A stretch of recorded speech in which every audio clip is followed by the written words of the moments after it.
Hello and welcome back once again to Rage Gaming and Baldurs Gate 3. It's time for a new episode of things you didn't know in this awesome game. Things are still being discovered every week, including some things today. Perhaps it's after the PlayStation launch. It feels like there's a wave of new details and interest, which is really nice. Thanks as always then to the people who get involved in this series, leaving their comments and suggestions for future episodes. But with all that said, let's just begin. I've recently covered both Act 1 and Act 2 for new players, joining us after that PlayStation release. Within those videos, I showed a bunch of potent items and buffs that are going to stick around for a playthrough, claiming they're permanent when you hover over these buffs, but many of these buffs don't seem to last forever. Like if that character was to go down, for example, they'd lose it. Fortunately, according to both Chad Bro Chill, which is a great name, and Radiant Healer in the comments, there's a trick to avoid this. For example, if you have Gale clear that Necromancer sigil in the Moonrise Towers in Act 2, he gets that buff from Mistra. According to Chad, he can keep that buff until its true expiration by just sending Gale back to the camp, basically dismissing him from the party,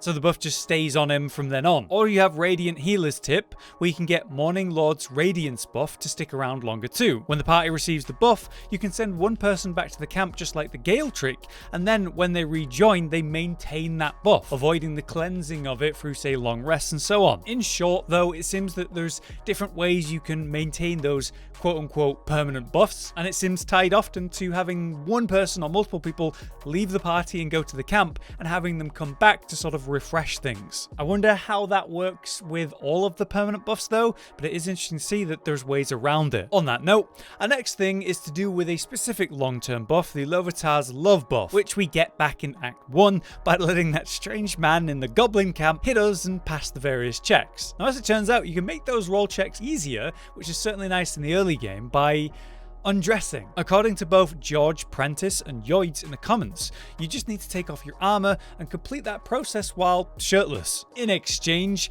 you get a +4 boost to the checks, making it much more likely you'll get the buff at the end for someone in your party, and yet early on when getting those roll checks is harder. Pretty wild, and I suppose it does match the situation, I suppose, so the more you know. Alright, so this next one's insane. It's that one that I mentioned that has been recently revealed. As it turns out, Karlach can break the fourth wall, meaning when she's talking to you, she turns and looks at you, at the camera, starts talking directly to you, not like the player character, but you. She becomes aware that she's within a world that's been played multiple times, that we know how the story might go, and so on. It's very surreal, and apparently seems really rare or hard to trigger because it just sort of came out. You know, we're a good while into release and it seems new. It popped up on my Twitter with over 1 million views on that clip video by Chublot, who also posted it on their YouTube channel too, showcasing all the different options and, you know, her reactions. The final question to it all though is, are you having fun? Which seems really important to her. She'll be very relieved to hear if you are. But then she'll just go back to normal as if it never happened. Or I guess pretend to be normal anyway. What's extra interesting here is how rare and strange this interaction is. Chublot showcased Karlach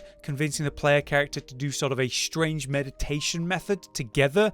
She apparently learned it from Zariel. But then obviously it twists and becomes this fourth wall break. To trigger this event though, I don't know how you do it. I've been Googling it and I've read various articles about it. I've looked at Reddit posts and comments in the post that this guy made, and I can't seem to find a guaranteed way to actually make this happen. Chublot claimed in the comments of their tweet that they weren't able to trigger it organically, which sounds like they've forced it to happen somehow. So if anyone knows how this works and how you can get it to happen, please tell us in the comments. I'm just wondering, maybe it's something to do with like, you need to complete the game multiple times first before you have this option, or something along those lines. Moving on from that madness, how about a very important trick with a certain weapon? Now, I highlighted this weapon in the Act 2 video for the new players I mentioned. It's a glaive you can buy from Moonrise Towers from the gnome vendor. It provides that brilliant buff to improve the power of your weapon somewhat permanently. As it turns out, you can cast it once per long rest on any weapon, not just the glaive itself like I originally thought. Meaning you can buff up a stronger weapon. You know, a weapon that's really going to matter that you'll use for a whole playthrough, and then just enjoy that. This one comes from the comments as well via Cal Moret and the Bermuda Phil. Apparently all you have to do is drop your favorite target weapon, the one you want to buff, on the ground, and then you cast the spell on it via the glaive. Or you can apply it to another character,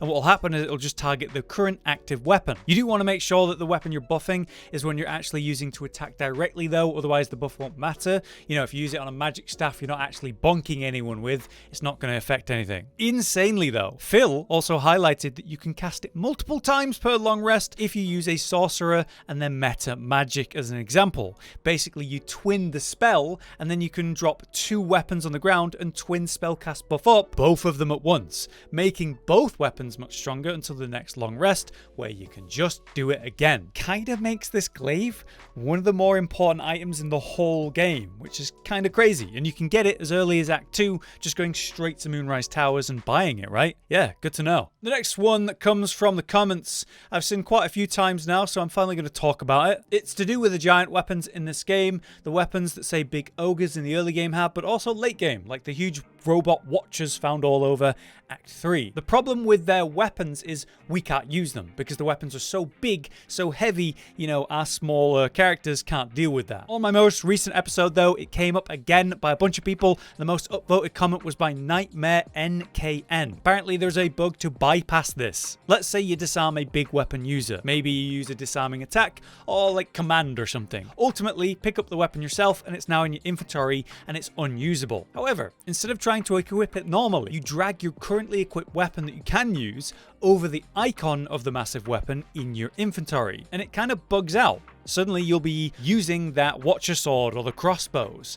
And according to Nightmare, you can dual wield the massive weapons like the massive Watcher Greatswords because they don't have the forced two-handed holding since you're never meant to actually use these weapons anyway. So you can have 2 of these massive swords at once. That's kind of insane conceptually, but obviously in that case you won't be able to do it until Act 3. But it's not like you can't grab an Ogre Club all the way in Act 1 using this method, and maybe there's like dual wielding potential there. Yet another bug that I do wonder if it will just stay in game because these items aren't like insane, they're just pretty good and obviously allow for that dual wielding interesting aspect, but I just wonder, will they ever remove something like that? And now for the last thing, I want to circle back to the permanent buffs topic because there's one more that I want to mention, the boooal or boooal buff from Act 2. In short, there's a strange creature called boooal who thinks he's Baal, you know, the death god, the murder god. These fish people have been worshipping him and giving him real powers. So if you sacrifice one of your true party members, he'll in exchange give you one of those permanent buffs that enhance your damage to enemies who are bleeding. That's his theme. Now, it was commented a few times that